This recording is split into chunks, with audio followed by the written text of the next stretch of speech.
जो सिद्धांत पढ़ने जा रहे हैं उसे हम बोलते हैं समीपता का सिद्धांत। समीपता का सिद्धांत, इस सिद्धांत का क्या नाम है? समीपता का सिद्धांत।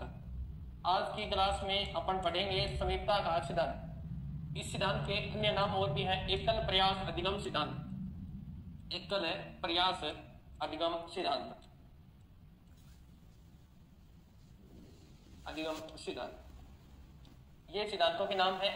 इस सिद्धांत को ही प्रतिस्थापन का सिद्धांत भी कहते हैं। प्रतिस्थापन का सिद्धांत, प्रतिस्थापन का सिद्धांत।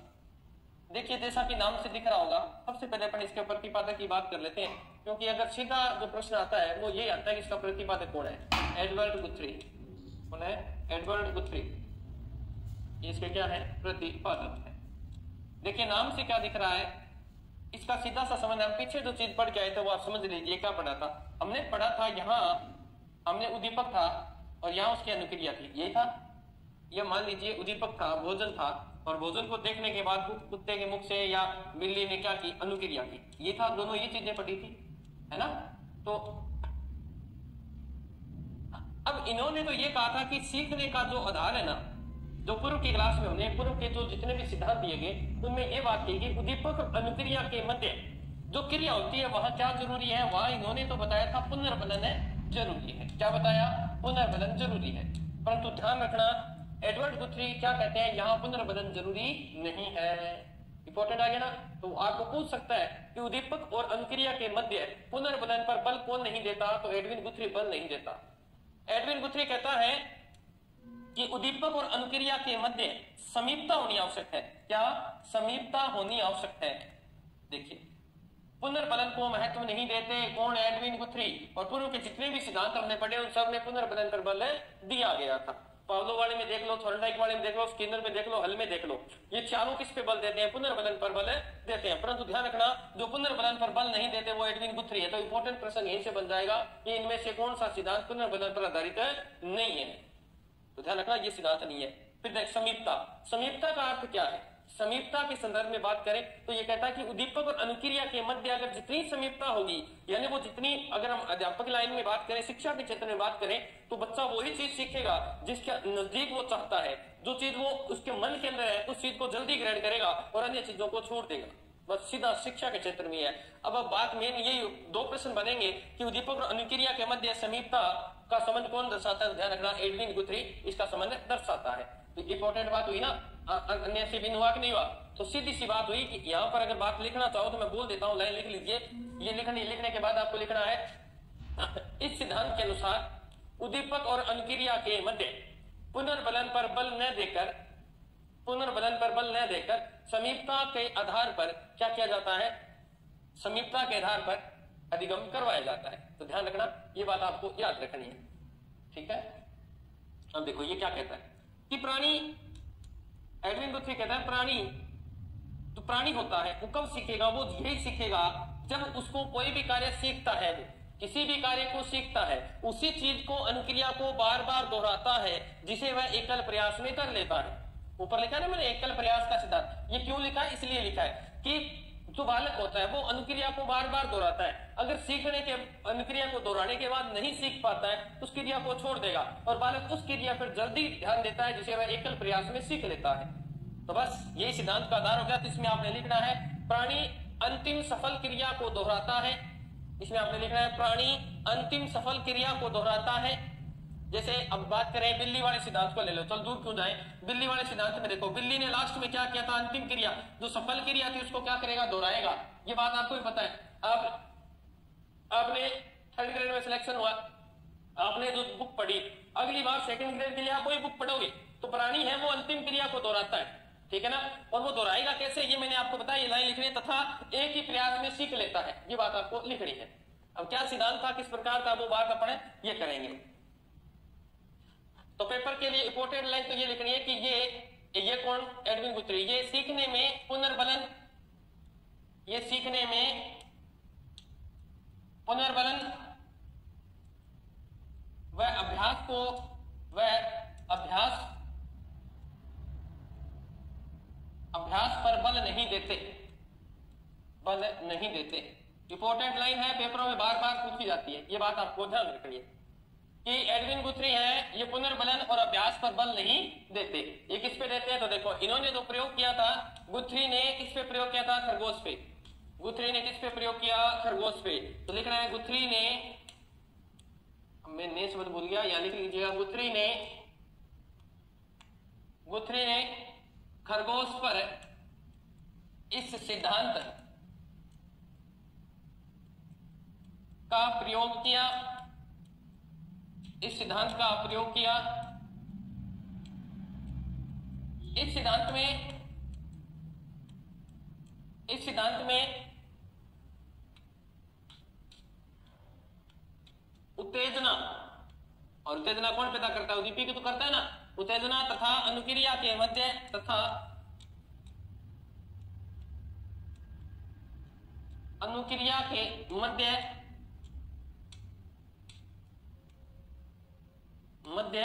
संबंध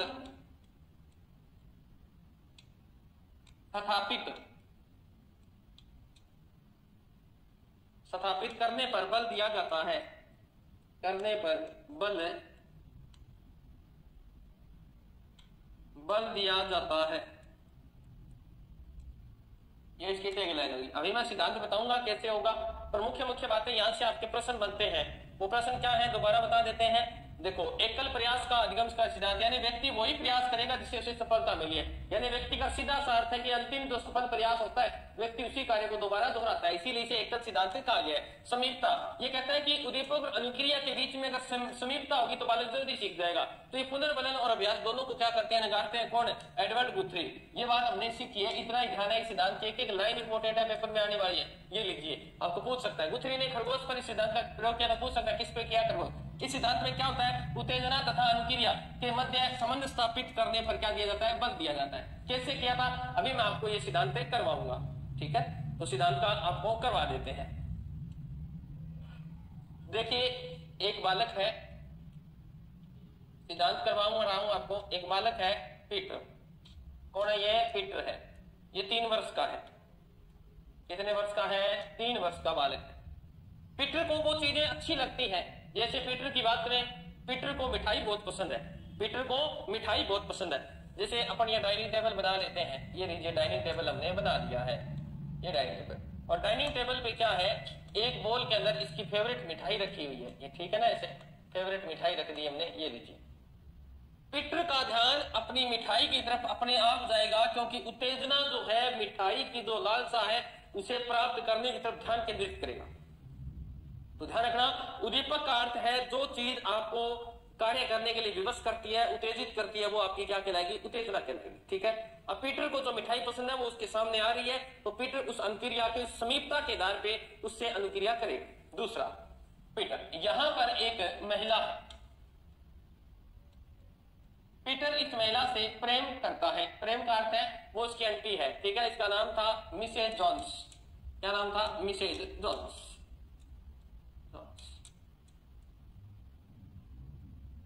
यानी जब पीटर को मिठाई के साथ अनुबंधन कर लिया उसने, जैसे ही देखता है मिठाई के लिए वो उत्तेजित हो जाता है। और पीटर एक लेडीज है जिसका नाम मिसेज जॉन्स, उसके साथ भी अनुबंधन स्थापित करता है, क्योंकि वो वस्तु से अच्छी लगती है।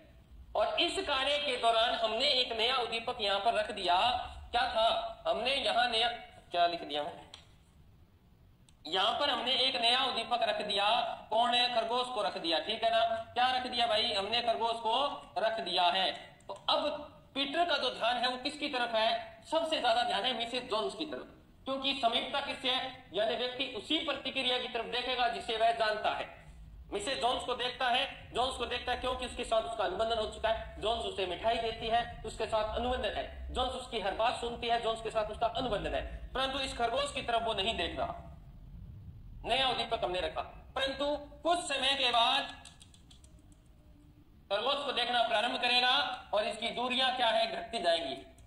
उसने देखा कि ये खरगोश भी मेरा हिस्सा है, और खरगोश भी क्या है? मेरा हिस्सा है। तो यानी पहले दूरियां थी, क्यों थी? क्योंकि इस वस्तु को नहीं जानता था। उस वस्तु का वो क्या बन गया? जरूरी अंग बन गया, और धीरे धीरे इस वस्तु की तरफ अट्रैक्शन हो जाता है। पहले जितना दिन मिसेज जॉन्स की तरफ था उतना ही अब किसके प्रति हो गया, खरगोश के प्रति हो गया कि खरगोश भी मेरा अपना है। तो ध्यान रखना जहां समीपता हो जाएगी तो यानी बालक उस नए खरगोश, नया उद्दीपक, हमने कौन सा उद्दीपक दिया, ये देखो ये नया उद्दीपक। तो अगर बात करें तो ये सूत्र क्या बन गया, ये देखो सूत्र ये बन गया S1 S2 S3 रिस्पॉन्स।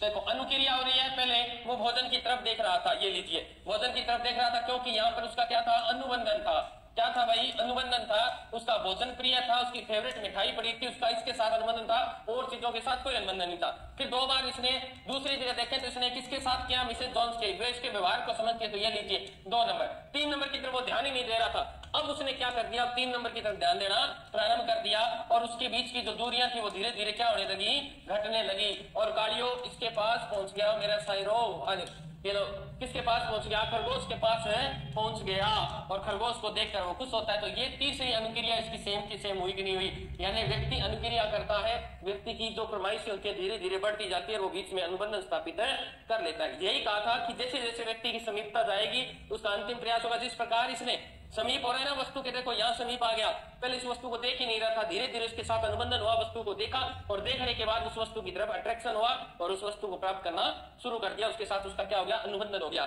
तो ये सिद्धांत दिया था किसने, हाँ जी गुथरी ने ये सिद्धांत दिया। तो सिद्धांत आपको समझा दिया है, लिखवा देता हूं, कोई दिक्कत नहीं है, आपको लिखना है, चल लिखवा देते हैं, कोई दिक्कत नहीं। आपको लिखना है सिद्धांत, समझा दिया अच्छी तरह से। 3 वर्ष का या 3 साल का, 3 साल का बालक है, नाम क्या था बालक का, पीटर, क्या नाम था, पीटर, ठीक है। 3 साल का बालक पीटर पर जब प्रयोग किया गया, पर जब प्रयोग किया गया, प्रयोग किया गया, जिसमें पहले पीटर के लिए उत्तेजकों का विशेष गुट या विशेष समूह है, मैत्रीपूर्ण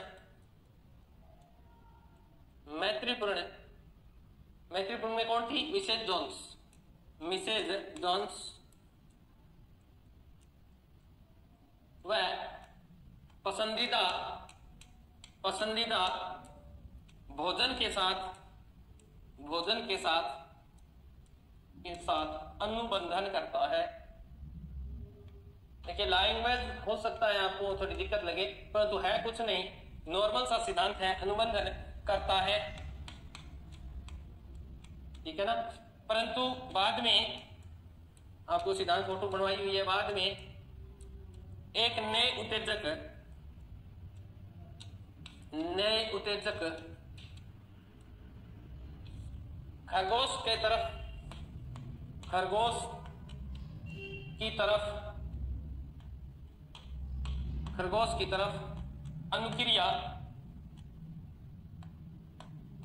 खरगोश की तरफ अनुक्रिया प्रतिस्थापित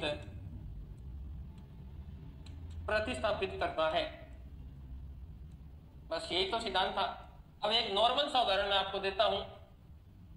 जब आप स्कूल में क्लास 10th में थे और आपका एक फोटो सेशन हुआ था जिसे हम ग्रुप फोटो बोलते हैं, वो इसी सिद्धांत पे, जैसे ही आप उस फोटो को देखते हो और उसमें कोई व्यक्ति आपको दिखाई देता है, कोई बालक आपको दिखाई देता है, सारे बालक दिखाई देते हैं, परंतु आप एक विशेष व्यक्ति को पकड़ लेते हो कि मैं इसके साथ बैठा करता था, समीपता थी आपकी, दोस्त था आपका, आज नहीं है वो। तो उस फोटो में जब आप देखोगे ये व्यक्ति ऐसे हुआ करता था, तुरंत आप अपने एक सहयोगी को पहचान लेते हो। तो ग्रुप फोटो में अपने साथियों में से किसी एक को पहचान लेना यह आपकी क्या है, समीपता है, क्योंकि आप विभिन्न सारे उत्तेजक थे आपके साथ, परंतु आपकी अनुक्रिया किसके लिए हुई, उस विशेष के लिए हुई, यानी उस समीपता के लिए हुई जो आपके साथ रहता था।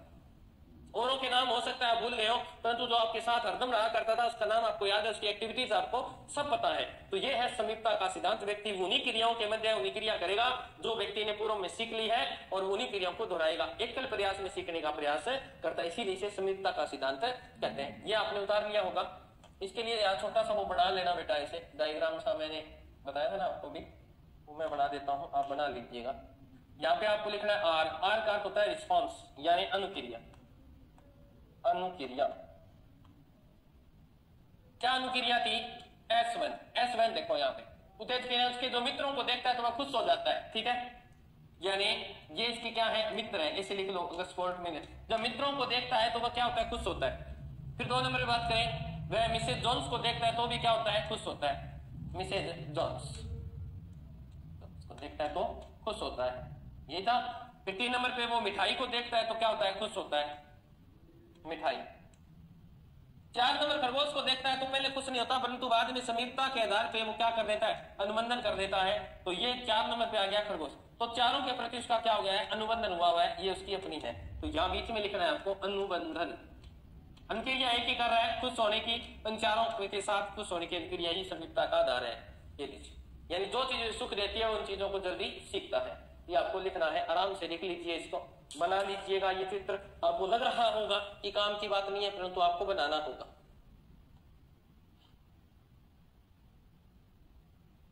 बड़ा बेटा आराम से बना लीजिए।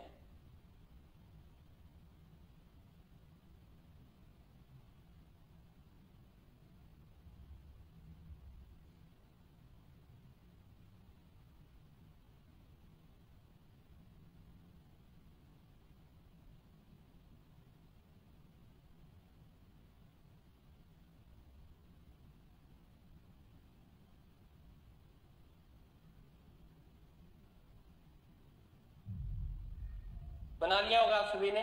चलिए नेक्स्ट अपन देखते हैं क्या है। तो इस सिद्धांत के अंदर इसकी जो विधियां, किसकी, गुथरी की। गुथरी ने कुछ बुरी आदतों को छुड़ाने के लिए क्या की है, कुछ विधियां तैयार की। तो लिख लो, गुथरी ने बुरी आदतों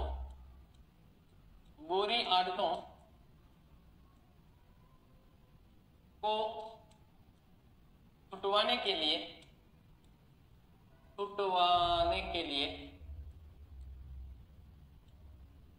3 विधियां प्रतिपादित की। 3 विधियों का प्रतिपादन किया।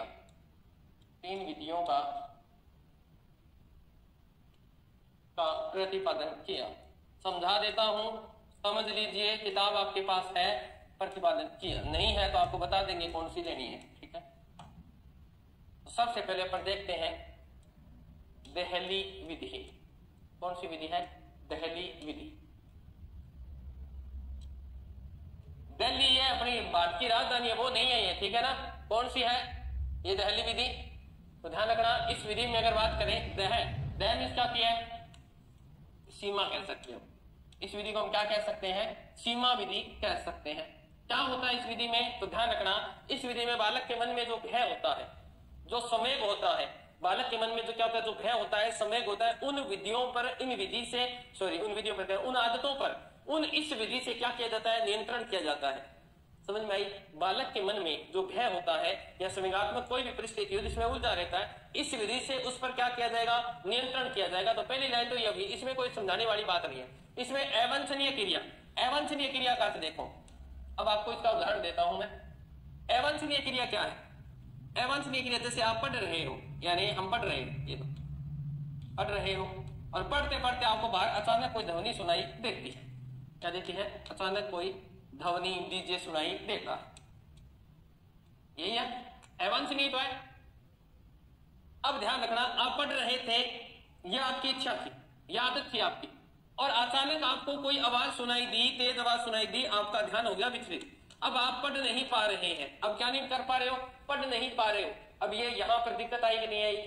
अब इस विधि से इसका निराकरण किया जाएगा। संवेगों में हो गया, कोई गाना चल रहा है तो आप उसके साथ गाने लग जाते हो, तो उससे कैसे दूर किया जाए, तो इस विधि से दूर किया जा सकता है। क्या किया जाए, यानी जो बालक पढ़ रहा था उसे वो बालक क्या कहता है कि मैं तो पढ़ाई की वजह से क्या हो गया, डिस्टर्ब हो गया। क्या हो गया, पढ़ाई की वजह, आवाज की वजह से क्या हो रहा हूं, डिस्टर्ब हो रहा हूं, यही होगा। तो उस बालक को उसका पसंदीदा क्या दे दिया जाए, पसंदीदा उपन्यास दे दिया जाए। तो कहते हैं जो दहली विधि है, दहली का मतलब होता है ऊपर से नीचे की तरफ, यही है ना, यानी उद्दीपन की जो तीव्रता होती है नीचे करके उपस्थित कर दी जाती है। अब उसे पसंदीदा क्या दे दिया गया, हमने उपन्यास उसे पढ़ने के लिए दे दिया, और वहां डीजे बज रहा है।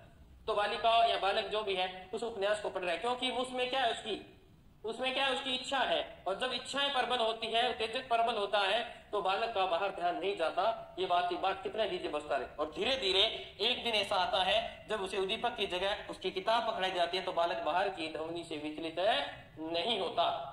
उसकी फेवरेट चीजें जब उसे देंगे, बार बार ध्वनि चलाते रहना, वो पढ़ता रहेगा।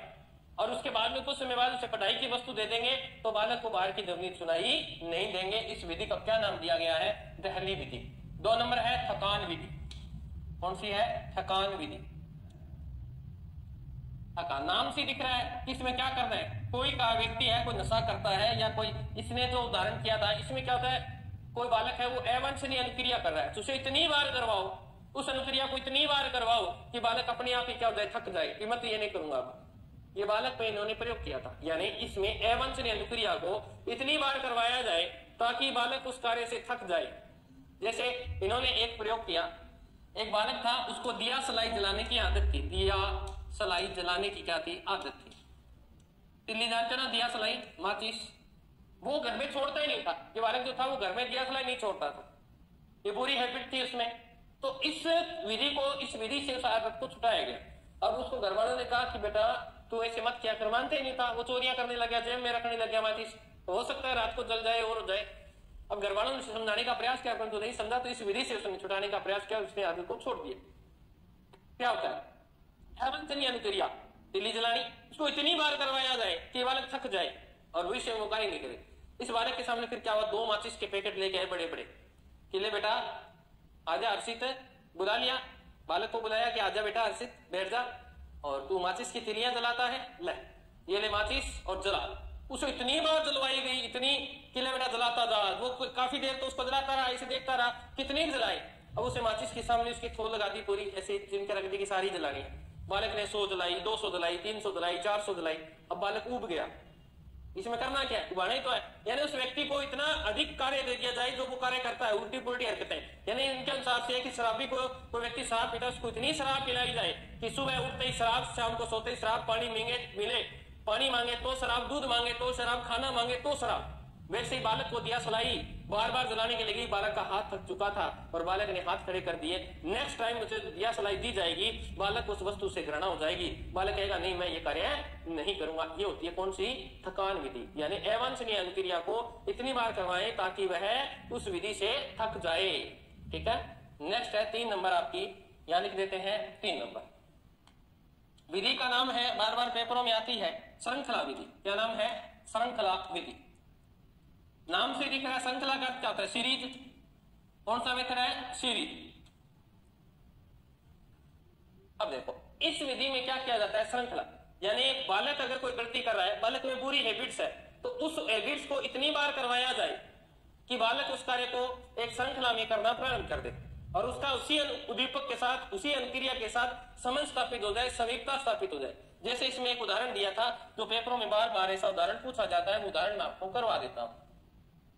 ये लीजिए, यहां से मैं आपको इसका श्रृंखला विधि का उदाहरण करवा रहा हूं। ये एक बालिका है, ठीक है, ये इसका घर का मुख्य द्वार है, ठीक है, ये लीजिए। इस द्वार के अंदर जाएगी तो यहाँ इसके बेड वगैरह लगे हुए हैं, ये इसका खुद का रूम है, ठीक है, ऐसे, और इधर इसका दूसरा रूम है।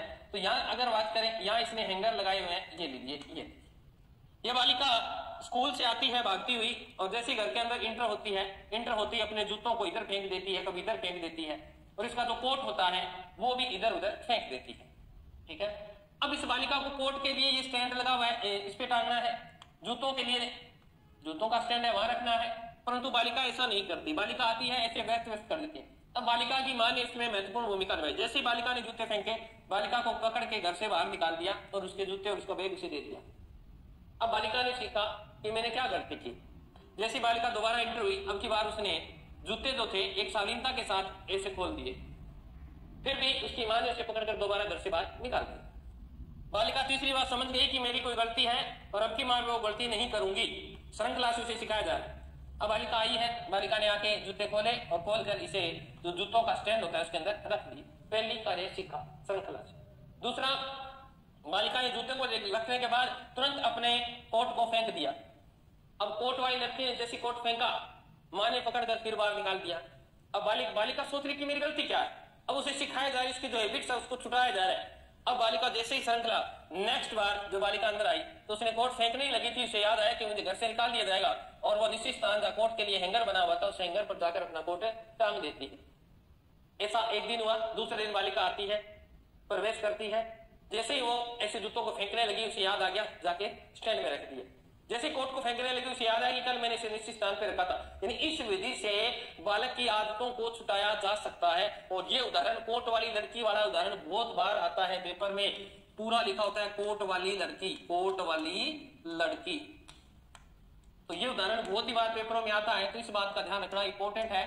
किस विधि से इसको दूर किया जा सकता है, तो यानी श्रृंखला विधि से। तो श्रृंखला विधि में लिखना है आपने, इस विधि में अवांछनीय अनुक्रिया को लिख लीजिए। इस विधि में अवांछनीय अनुक्रिया को उत्पन्न करने वाले, आप लिख लीजिए, इस विधि में अवांछनीय अनुक्रिया को उत्पन्न करने वाले, क्या हो गया आज कमेंट नहीं आ रहे, ठीक है, उत्पन्न करने वाले उद्दीपकों को उपस्थित किया जाता है। ये देखो हो रहा है, उद्दीपकों को उपस्थित किया जाता है, और उसके बाद में अनुक्रिया, उसके बाद अनुक्रिया के बाद कुछ समय बाद विरोधी उद्दीपक के साथ उसका संबंध स्थापित हो जाता है, विरोधी उद्दीपक के साथ उसका संबंध स्थापित हो जाता है, अर्थात वह पहली वाली गलती को दोहराना बंद कर देगी। ये आपका क्या कौन सा सिद्धांत हुआ भाई, ये आपका समीपता या प्रतिस्थापन का सिद्धांत होता है। Complete, okay. चलिए नेक्स्ट अपन चलेंगे, नेक्स्ट सिद्धांत को दोबारा एक बार रिपीट कर लेते हैं कि आज हमने क्या सीखा है।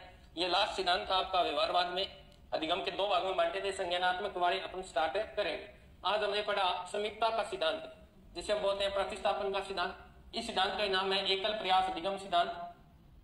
प्रतिपादक एडवर्ड गुथ्री ये कहता है कि प्राणी जो होता है वो उद्दीपक और अनुक्रिया के मध्य अगर समीपता होगी तो वह कार्य को क्या कर लेगा, सीख लेगा। ये बात कहता है। ये कहता है कि उद्दीपक और अनुक्रिया के मध्य पुनर्बलन जरूरी नहीं है और ना ही अभ्यास जरूरी है। किसने कहा है, एडवर्ड गुथ्री। ये कहता है कि समीपता जरूरी है, और समीपता का तर्क माने तो कहता है कि व्यक्ति की वह अंतिम मानसिक क्रिया जिससे उसे सफलता मिली थी वह उसी क्रिया को दोहराएगा, उसमें उसे सफलता प्राप्त हुई है उसी को दोहराएगा। यानी समीपता हो जाएगी, यानी नजदीक हो जाएगी, व्यक्ति के अंदर की जो बातें हैं उसी के आधार पर चाहेगा कि सब मेरे जैसे हो। ये सिद्धांत। फिर हमने पढ़ा ये सीखने में पुनर्बलन व अभ्यास पर बल नहीं देता। ये कहता है कि सीखने के लिए पुनर्बलन जरूरी नहीं है। क्या जरूरी है, समीपता जरूरी है। अगर आपका बच्चा सब्जेक्ट के साथ जुड़ जाता है तो आप उसे पुनर्बलन न देंगे तो भी बालक उतना ही प्रयास करेगा जितना पुनर्बलित जो बालक होते हैं वो करते हैं। बालक को इंटरेस्ट पैदा हो जाएगा, समीपता हो जाएगी, मुझे ये आता है, मुझे इससे आगे सीखना है, चाहे आप उसमें पुनर्बलन दें चाहे ना दें। फिर कहता है अभ्यास कोई जरूरी नहीं है। ये कहता है अभ्यास भी कोई जरूरी नहीं है। बालिक की अगर किसी सब्जेक्ट में रुचि जागृत हो गई तो अगर उसे रुचि जागृत ना तो उसे पुनर्बलन की जरूरत है ना उसे अभ्यास की जरूरत है, क्योंकि वो तो एक समीप हो गया, वो अपने विषय वस्तु को इतनी गहराई से समझेगा कि उसे अभ्यास की आवश्यकता ही नहीं पड़ेगी। ओके, फिर देखो गुथ्री ने किस पे प्रयोग किया था, खरगोश पे किया था, और खरगोश पे सिद्धांत का प्रयोग किया। इस सिद्धांत में उत्तेजना तथा अनुक्रिया के मध्य संबंध स्थापित करने पर बल दिया जाएगा। संबंध स्थापित की बात करें तो वो कह रहा है कि समीपता क्या कर दी जाए, स्थापित कर दी जाए। जैसे बालक है, कोई भी बालक है, ये लीजिए अपना कालिया आ गया है, जैसे काला है, ठीक है, इसकी अंग्रेजी में क्या है, इंटरेस्ट है अंग्रेजी में, और हम इसे मैथ पढ़ा रहे हैं, ठीक है, हम इसे मैथ पढ़ा रहे हैं वो हिंदी में, तो इसका जो इंटरेस्ट है ना, समीपता किसके साथ है, इसकी इंग्लिश के साथ है, तो इस सब्जेक्ट को वह जल्दी कवर करेगा। बस ये बात इस सिद्धांत में बताई गई है कि बालक को उसकी समीपता के आधार पर जो सब्जेक्ट अच्छा लगता है उस सब्जेक्ट के अनुसार ही पढ़ाया जाना चाहिए, उस पर कोई बाहरी प्रेशर नहीं होना चाहिए। चलिए नेक्स्ट देखो, मैंने आपको बताया था कि एक बालक है, प्रयोग करके बताया था आपको, ये है पीटर, 3 वर्ष का बालक है, इसमें प्रयोग किया गया था। इसका पहले अनुबंधन एक मिठाई के साथ किया हमने। यह मिठाई को देखकर क्या होता है, प्रसन्न होता है। मिठाई को देखकर क्या हुआ था, प्रसन्न हुआ था, ठीक है। फिर इसके मित्रों को दिखाया गया, जो इसके मित्र थे जिनके साथ ये खेलता था, उनको देखकर भी ये क्या होता है, प्रसन्न होता है, ठीक है। तो ये देखिए मैंने यहाँ बनाया भी होगा, यानी ये मिठाई को देखकर प्रसन्न हुआ, ये अपने मित्रों को देखकर प्रसन्न हुआ। और फिर देखिए जो ये अनुक्रिया इस उद्दीपक के बीच थी वो की वो इसकी किसके प्रति थी, इसकी एंटी थी जिसका नाम क्या था, मिसेज एडवर्ड्स, उनके प्रति भी खुश होता है, समीपता के आधार पर उनसे संपर्क स्थापित करता था, अनुबंधन करता है। अब जैसे यहाँ खरगोश रखा, अब खरगोश तो देखो भाई साहब, खरगोश तो है नहीं, खरगोश की तरफ उसका ध्यान ही नहीं है, उसे आनंद ही नहीं आता, खरगोश के साथ अनुबंधन नहीं है, तो उसकी तरफ ध्यान नहीं देता। परंतु धीरे धीरे इस बालक का खरगोश की तरफ अनुबंधन होना प्रारंभ हुआ। तो ये जो दूरियां थी, पहले खरगोश से डरता था, धीरे धीरे वह खरगोश के पास आने लगा, पास वो आने लगे, धीरे धीरे दिल में समाने लगे वो धीरे धीरे। यानी समीपता क्या हुई, यानी पहले शुरू में हमारे आस पड़ोस में कोई पड़ोसी आता है तो हम उसे बोलते हैं नहीं, धीरे धीरे हम उनके समीपता बढ़ाते हैं। वही समीपता यहाँ बढ़ानी है कि किसी नए उद्दीपक के प्रति पुरानी वाली क्रिया करने लग जाए, जैसे खरगोश को देखेगा मुस्कुराने लग जाए, तो समझ लीजिए इस खरगोश के साथ भी अनुबंधन है हो गया है। बस यही सिद्धांत है। तो समीपता जरूरी है किसी भी कार्य को सिखाने के लिए। फिर मैंने बताया ये सिद्धांत है, ये दो 3 साल का बालक है, पीटर जब पर प्रयोग किया गया तो जिसमें पहले पीटर के लिए उत्तेजकों का विशेष समूह यानी उसका फ्रेंड सर्कल, मैत्रीपूर्ण विषय जॉन जिसको देखकर वह खुश होता है, वो हर उसकी इच्छा पूर्ति करती है, पसंदीदा भोजन यानी जो किसको पीटर को पसंद है, 3 साल का पीटर के साथ अनुबंधन कर लेता है। यानी वही क्रिया जब इन तीनों को देखता है तो मुस्कुराता है, हंसता है, खेलता है। तो वही क्रिया जब नया उद्दीपक स्थापित किया गया तो धीरे धीरे उसके प्रति उसको समीप किया गया। पहले दिन जैसे अगर वो बेंच पे खाना खा रहा था पीटर, तो खरगोश काफी दूर था, उसका ध्यान एक बार गया परंतु उसने नहीं देखा, उसका ध्यान अपनी मिठाई की तरफ था और मिसेस जोन्स की तरफ था। अब धीरे धीरे क्या हुआ, उस पहले दिन दूर था खरगोश, दूसरे दिन खरगोश को नजदीक कर दिया गया। ये मान लीजिए पीटर को नहीं लेके आए तो नजदीक कर दिया गया, उसका संपर्क स्थापित हो रहा है धीरे धीरे। परंतु एक दिन ऐसा आएगा कि जैसे ही पीटर को दिखाया जाएगा, शुरू में पीटर डर रहा है, उसके बाद पीटर उसे गोद में लेकर उसके साथ अनुबंधन करता है, उस खरगोश को देखते ही वही प्रतिक्रिया करता है जो मिसेस जोन्स को अपनी मिठाई को और अपने मित्रों को देखकर करता है, अर्थात खुश होता है, उसे गोद में उठा लेता है। तो ठीक है, तो यानी बाद में नए उत्तेजक खरगोश की तरफ अनुक्रिया या प्रतिक्रिया स्थापित करता है। ये मैंने आपको बताया था, अनुबंधन स्थापित कर दिया।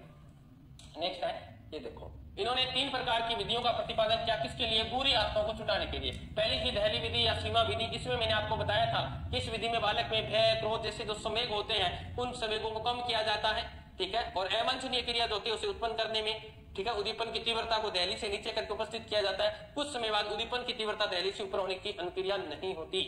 ये आपको सिद्धांत मैंने अचानक तेज निवाड़ दिया था कि थकान विधि में हमने माचिस जलाई थी, इतनी बार जलवाओ, इतने बार अवांछनीय कार्य करवाओ जिससे वो क्या हो जाए, उस कार्य के प्रति थक जाए, भविष्य में वो कार्य न करे। तीसरा श्रृंखला विधि, ये मैंने आपको कोट वाली लड़की का उदाहरण दिया था। आज के लिए इतना ही, कल हम सिद्धांत नया स्टार्ट करेंगे, अधिगम के संज्ञानात्मक सिद्धांत। व्यवहार के जितने भी सिद्धांत कंप्लीट हो गए हैं।